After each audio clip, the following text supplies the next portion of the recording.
कि भारत जोड़ो न्याय यात्रा आज अमेठी पहुंच रही है कि वहाँ पे स्मृति ईरानी की भी जो है यात्रा है, इस तरीके से देखते हैं।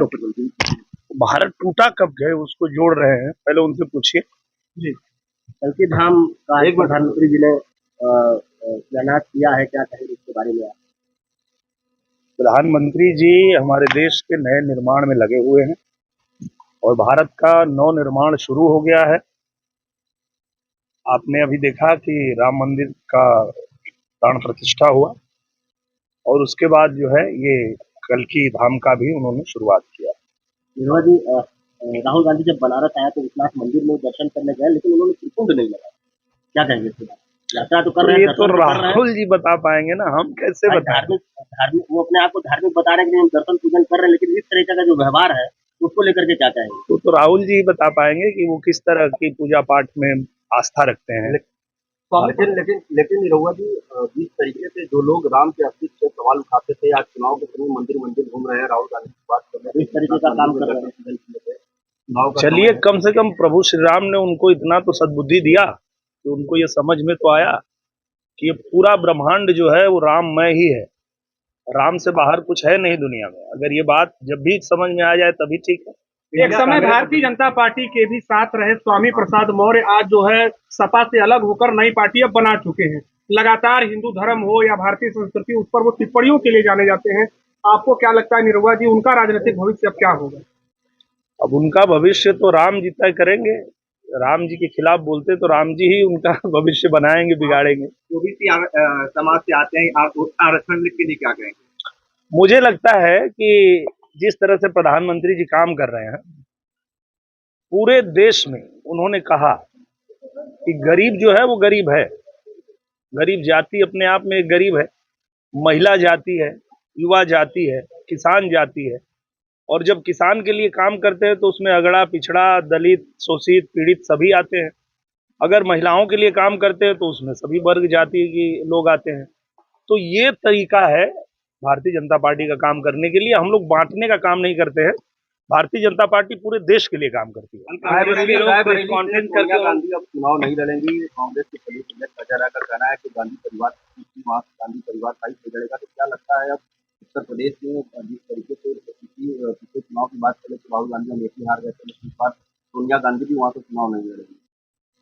देखिए, अभी आने वाला जो समय है, पूरा देश राममय हो चुका है और पूरा देश अब ये समझ चुका है कि प्रधानमंत्री नरेंद्र मोदी जी का ये लोग कितना भी विरोध कर लें पर वो रुकने वाले नहीं। भारतीय जनता पार्टी लगातार राम मंदिर पे ही चुनाव लड़ेगी क्या? मुझे लगता है कि राम मंदिर बनना था, बन गया। अब आगे जो है, प्रधानमंत्री जी ने सीधा संकेत दे दिया पूरे देश को कि राम से राष्ट्र ही होगा। राम मंदिर का निर्माण हो गया, अब राष्ट्र निर्माण के लिए काम करेंगे। कल कांग्रेस की तरफ से एक प्रेस कॉन्फ्रेंस किया गया था जिसमें कहा गया था कि राहुल गांधी अंदर जब दर्शन किए गर्भगृह में, उस दौरान की फोटो नहीं दी गई प्रशासन के द्वारा, जबकि भारतीय जनता पार्टी के जो नेता आते हैं वो दर्शन करते हैं, उनका फोटो वायरल होता था सोशल मीडिया के लिए। तो ये तो जो लोग फोटो खींचते हैं वो जाने ना, उसमें हम लोग क्या कर सकते हैं?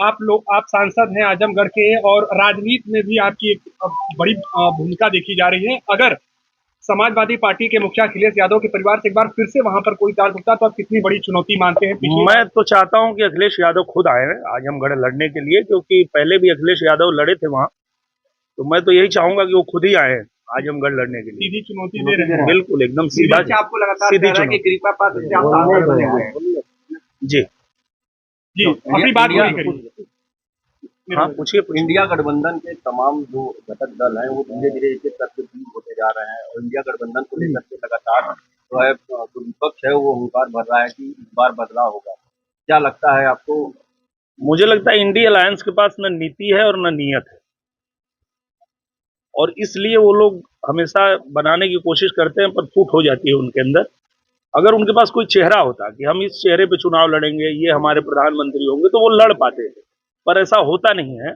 वो पहले निजी स्वार्थ में गठबंधन बनाते हैं, पर जब उनका स्वार्थ सिद्ध नहीं होता है तो एक एक करके फिर बिखर जाते हैं। अखिलेश हुए फरार निरहुआ सेटल है। मार्कंडेय महादेव महोत्सव में आपने एक बड़ी ललकार के साथ ये गीत गाया था, क्या कुछ संदेश रहा, क्या कुछ इसका उद्देश रहा?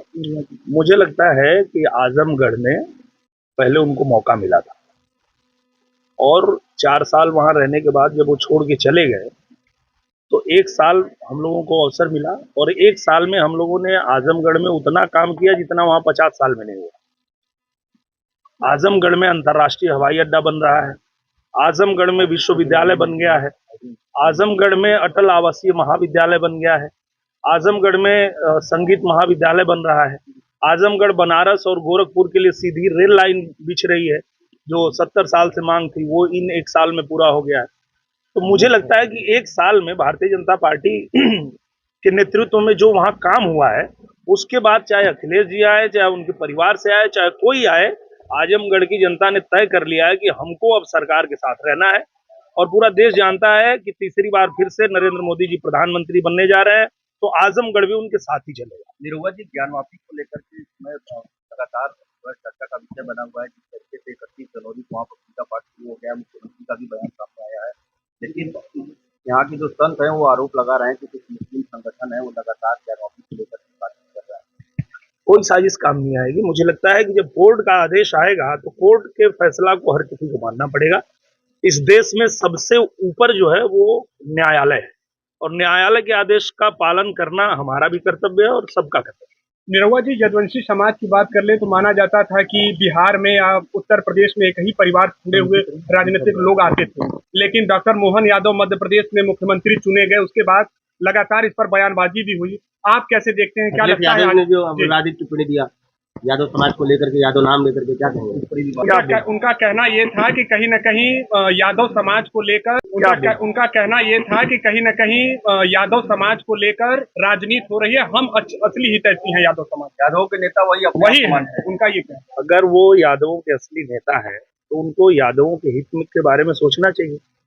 और जब उनको पता है कि प्रधानमंत्री नरेंद्र मोदी तीसरी बार प्रधानमंत्री बनने जा रहे हैं, तो अगर यादवों का हित उनको सोचना होता तो वो प्रधानमंत्री जी के साथ आते। वो भाजपा के साथ अगर गठबंधन करना है तो भाजपा के साथ करते। वो इंडी अलायंस में क्यों जाते जहां की दूर दूर तक कोई उनका भविष्य ही नहीं है? तो इसका मतलब कि यादवों के अगर वो सबसे बड़े नेता हैं तो यादवों का भविष्य अंधकार में डालने वाले भी अखिलेश यादव ही हैं। एक सवाल और निरहुआ जी, जो राहुल गांधी की भारत जोड़ो न्याय यात्रा है उसमें ये खबरें सामने आ रही हैं कि अब अखिलेश यादव भी उस यात्रा में नहीं शामिल होंगे। कहीं न कहीं वो तकरार है वो साफ तौर पे देखने को मिल रहा है। क्या लगता है, कांग्रेस अब अकेले बचेगी उत्तर प्रदेश में? उत्तर प्रदेश में कांग्रेस कब की खत्म हो गई है, कहाँ उनका कुछ अस्तित्व ही नहीं बचा है।